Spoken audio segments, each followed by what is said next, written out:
नमस्कार फ्रेंड्स, मैं पूनम गुप्ता आप सबका स्वागत करती हूँ आपका अपने यूट्यूब चैनल पूनम के गीत संगीत में।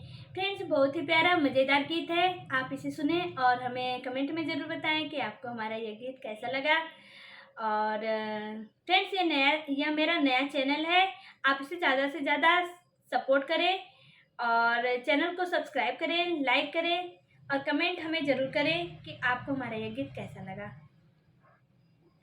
रंगीन साड़ी लेब राजा जानकी नाही, रंगीन साड़ी लेब राजा जानकी नाही। जो तो हो रानी रंगीन साड़ी लेबू, विदेश चला जाब रानी जानो की नाही, विदेश चला जाब रानी जानो की नाही। रंगीन साड़ी लेब राजा जानकी नाही, रंगीन साड़ी लेब राजा जानकी नाही। जो तो हो राजा विदेश चला जाब, लेटर पे लेटर देब राजा जानकी नाही, लेटर पे लेटर देब राजा जानकी नाही। रंगीन साड़ी लेब राजा जानकी नाही, रंगीन साड़ी लेब राजा जानकी नाही।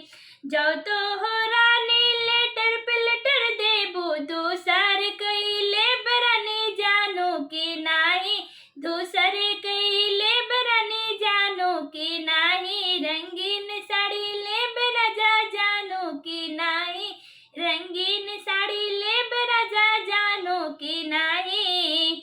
जो तो हो राजा दूसर कई लेब, जहर खाई लेब राजा जानकी नाही, जहर खाई लेब राजा जानकी नाही। रंगीन साड़ी लेब राजा जानकी नाही, रंगीन साड़ी लेब राजा जानकी नाही। जो तो हो रानी जहर खाई लेबू, रंगीन साड़ी देब रानी जानो की नाही, रंगीन साड़ी देब रानी जानो की नाही। रंगीन साड़ी लेब राजा जानो की नाही, रंगीन साड़ी लेब राजा की नाही।